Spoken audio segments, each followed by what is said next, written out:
السلام علیکم ورحمۃ اللہ وبرکاتہ۔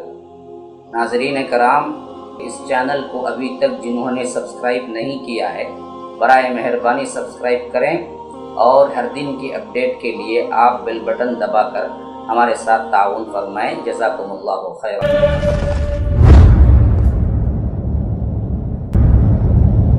ام المؤمنین اما عائشہ رضی اللہ عنہ سے روایت ہے، پورا واقعہ مذکور ہے کتاب الطب کے اندر، بخاری کے اندر۔ اللہ کے رسول صلی اللہ علیہ وسلم کہتے ہیں کہ عائشہ، میں نے اللہ سے دعا مانگی اور اللہ نے میری دعا قبول کر لی اور اللہ نے مجھے جواب دے دیا۔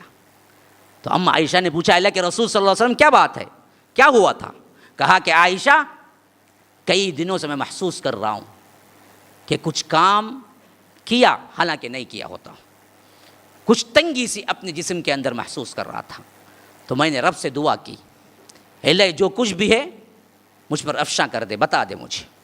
تو اما عائشہ کہتی ہیں کہ ایک رات میرے پاس آئے اللہ کے رسول صلی اللہ علیہ وسلم نے، دعا کی دیر تک، پھر تھوڑی دیر رکے، پھر دعا کی دیر تک، پھر اس کے بعد لیٹ گئے، پھر اٹھ کے کہا، عائشہ، اللہ نے میری بات مان لی، اللہ نے میری بات سن لی اور مجھے جواب دے دیا۔ کہا کہ اللہ کے رسول کیا ہوا؟ کہا کہ عائشہ، کئی دنوں سے میں اپنے آپ کو ایک تنگ سا محسوس کر رہا ہوں اور کچھ کام نہیں کیا ہوتا ہوں، کر لیا سمجھ لیا ہوتا ہوں، کسی بیوی سے نہ ملا ہوتا ہوں، مل لیا خیال ہوتا ہے۔ پورے کیا ہیں؟ عادات کے اندر تبدیلی ہوئی، نبوت کے اندر کوئی تبدیلی نہیں ہوئی، وحی کے اندر کوئی تبدیلی نہیں، کوئی آیت نہیں اتری سمجھ لیے، یا کوئی آیت کیا ہے اتری تھی نہ اتری سمجھ لیے، اس میں کوئی خلل واقع نہیں ہوا تھا۔ حتیٰ کہ اتنا بھی خلل واقع نہیں ہوا تھا کہ صحابہ نے خود بھی محسوس نہیں کیا کہ اللہ کے رسول پہ جادو ہوا ہے۔ صحابہ سے ملتے جھلتے تھے تو بھی کسی صحابی کو معلوم نہیں ہو سکا کہ اللہ کے رسول پہ جادو ہو چکا ہے۔ جو تغیر واقع ہوا وہ صرف اپنی طبیعت میں ہوا، جس کی وجہ سے اللہ کے رسول کہتے ہیں کہ میں نے اللہ سے دعا کی، تو پھر میں اب سویا تو اللہ نے اس کی شفا اتار دی۔ اما عائشہ نے پوچھا، اللہ کے رسول کیا ہوا؟ کہا کہ دو بندے آئے، دو فرشتے آئے، ایک میرے سرہانے بیٹھ گیا، ایک میرے پاؤں کے پاس بیٹھ گیا، اور دونوں آپس میں گفتگو، یعنی اللہ کے رسول خواب میں دیکھ رہے ہیں، دونوں آپس میں گفتگو کرنے لگے۔ ایک نے پوچھا کیا ہوا اس شخص کو، ایک فرشتہ پوچھ رہا ہے کیا ہوا محمد رسول اللہ صلی اللہ علیہ وسلم کو، تو دوسرے نے کہا مطبوب، سحر ہوا ہے، مسحور، سحر ہو گیا ہے۔ تو پھر دوسرے نے پوچھا کس نے کیا ہے، تو پوچھنے والے سے جواب ہوا لبید بن عاصم، یہودی خاندان کا، ایک یہودی بنو زریق کا، ایک قبیلے کا ایک بڑا بوڑھا بدبخت ترین جادوگر جس کا نام تھا لبید بن عاصم، اس نے کیا ہے۔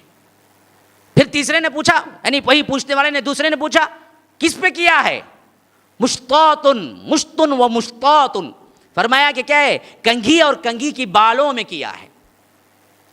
کس پہ کیا؟ اللہ کے رسول کے بعض بات چرا لیے، ان بالوں میں جس کنگھی سے کرتے تھے یا اس کے کچھ دندانے نکال لیے، اور اس میں اس نے کیا، اور کہاں رکھا ہے، کیسے کیا ہے؟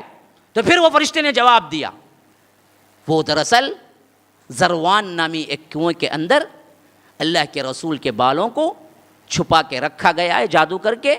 ایک نر نخل، یعنی ایک کھجور کے نر مادہ جو ہوتا ہے نا، نر پودا، اس پودے کے اندر چھپا کے وہ اندر گاڑ کے رکھا ہے، وہ جا کے وہاں پر نکالیں گے تو اللہ کے رسول صلی اللہ علیہ وسلم پر جادو ہٹ جائے گا۔ پھر اللہ کے رسول صلی اللہ علیہ وسلم کی آنکھ کھل گئی، تو اللہ کے رسول صلی اللہ علیہ وسلم نے کہا کہ چلو ایک جماعت کو لے کے نکلے۔ کہتے ہیں کہ پہلے حضرت علی کو بھیجا، پھر خود اللہ کے رسول صلی اللہ علیہ وسلم نکلے۔ جہاں پہنچے تو کہتے ہیں کہ میں نے دیکھا کہ اس کا پانی کتنا ڈراؤنا تھا، گویا کہ کیا حنا، مہندی کے رنگ کا پانی، یعنی لالاگی لیے ہوئے پانی تھا وہ، جو بھی کنویں کا پانی تھا۔ اور وہاں کے درخت جو نخل کے تھے، جو کھجوروں کے تھے، اللہ کے رسول نے فرمایا مجھے ایسے نظر آ رہا تھا گویا کہ شیطانوں کے سر ہیں۔ ایک بھیانک ناک منظر تھا وہاں کا، جہاں پر اللہ کے رسول صلی اللہ علیہ وسلم پر جادو کر کے اس نے گاڑا تھا۔ تو وہ پانی نکالا گیا، پھر اس کے بعد کیا ہے، جیسے خواب میں بتایا گیا تھا ویسے ہی وہ جادو وہاں پڑا ہوا تھا، پودے کے اندر، وہ کھجور کے مادہ کے اندر رکھا ہوا تھا، اور اس کو اللہ کے رسول صلی اللہ علیہ وسلم نے نکالا۔ اس پر اس نے 11 گھاٹیاں باندھ رکھی تھی، تو اللہ تبارک و تعالی نے سورہ فلق اور سورہ ناس اتاری یہ دوسری مرتبہ اترنے والی صورت ہے، ایک مکی میں بھی ایک مدنی میں بھی پھر اتری یہی صورت. تو اللہ کے رسول صلی اللہ علیہ وسلم ان معوذات سے اس کو کھولنے لگے. قل اعوذ برب الفلق من شر ما خلق ومن شر غاسق اذا وقب ومن شر النفاثات في العقد ومن شر حاسد اذا حسد قل اعوذ برب الناس ملك الناس اله الناس من شر الوسواس الخناس الذي يوسوس في صدور الناس من الجنة والناس. 11 آیتیں 11 گھاٹیاں کھل گئی. یہ 11 آیتیں ہیں برابر. اس نے 11 گھاٹیاں ڈال رکھی تھی.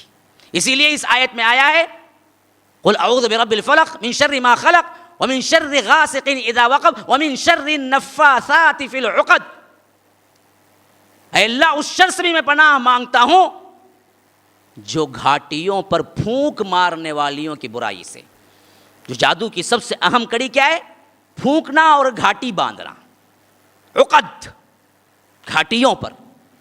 تو اس بدبخت نے اللہ کے رسول صلی اللہ علیہ وسلم کو کیا کیا تھا؟ گھاٹی بنا بنا کے کیا ہے پھونک ماری تھی، جس سے اللہ کے رسول کی ایک قسم تکلیف ہوتی تھی. تو یہ 11 آیات 11 گھاٹیاں کھول دی گئی. تو اللہ کے رسول صلی اللہ علیہ وسلم نے کہا کہ مجھے ایسا محسوس ہوا گویا کہ کسی نے جکڑ کے باندھ دیا تھا تو کھول دیا تو کس طرح کیا ہے فرش محسوس ہوگی طبیعت، ویسے مجھے محسوس ہوا. تو اماں عائشہ نے پوچھا اللہ کے رسول سزا کیوں نہیں دیتے اس کو بلا کے؟ اتنا بڑا کام کیا آپ کے اوپر، آپ اس کو نشر کیوں نہیں کرتے، لوگوں میں کیوں نہیں بولتے؟ کہا کہ عائشہ مجھے پسند نہیں ہے کہ لوگ اس کو بات کا بتنگڑ بنائیں، لوگ وہاں باتیں شروع کر دیں، میں یہ پسند نہیں کرتا. یہ تو اپنے کیفر کردار کو پہنچنے ہی والا ہے، مرنے ہی والا ہے، اللہ کے پاس پہنچنے ہی والا ہے. تو اس واسطے اس کا بدلہ بھی میں لینا نہیں چاہتا. تو اللہ کے رسول نے کہا کہ اس بات کو یہیں ختم رفع دفع کرو، چھوڑ دو.